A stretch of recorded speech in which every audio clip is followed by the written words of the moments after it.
book. In the meantime, we also have a caller from Northwest Ohio. Hello, Northwest Ohio. Hi, Rich. This is Deb Gallant. Hi, Deb. How are you? Fine.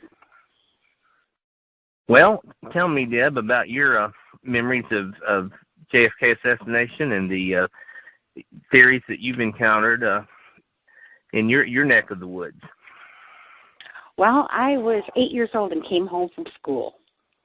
And it said across the TV screen, death of a president. And I mean, I can remember just thinking, this is unreal. This can't be.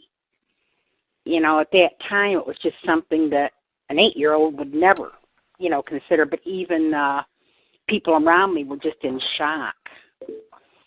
And I remember them playing over and over, all the tapes, from that day.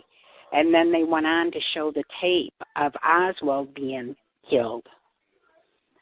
And to this day, I'm going to just say this much, I don't understand why he was not protected. I mean, Jack Ruby, I just want to say this much, Jack Ruby, by shooting him, took all the secrets to the grave, period. And Jack Ruby was not a member of the police force, so he wasn't even supposed to be in there. Jake, what do you think Jack Ruby's motivation was in shooting Oswald?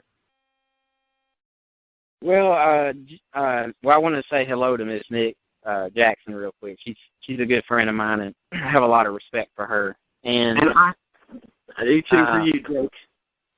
I think Jack Ruby, is one of the major reasons why we have a deep belief in conspiracy, and rightfully so. I think Jack Ruby, when the Warren Commission looked at him, kind of made him out to be this patriot who had done this out of sympathy for Miss Kennedy. We know now that his lawyer made that up at the defense. I think Jack Ruby's ties to organized crime, to at least say he had ties, is undeniable. The House Select Committee in the 70s did a great job of putting together his phone records, and they spiked in the months leading up and the weeks leading up to the assassination. We know one of the first people that visited Jack Ruby in jail was one of the Dallas Mafia underbosses, and, the theory goes that he visited him to make sure he wouldn't talk. I think, to be fair, to answer your question, I don't fully know what motivated Jack Ruby. I think his actions, I don't buy the line that Jack Ruby was so hungry for power that he would have murdered Oswald to do it. We know he stalked Oswald for 2 days before he murdered him, and he had information about Oswald's pro-Castro group that he corrected Henry Wade with, the district attorney from Dallas. So how did he get this information?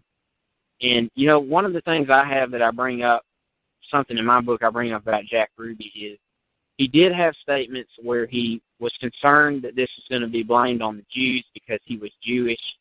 And he had, but this deal that he killed President Kennedy because he had so much passion for him that he wanted to murder Oswald. But where was he when the motorcade came through in Dealey Plaza? Well, he was right up the street. So why didn't he come see him then if he had so much passion for him?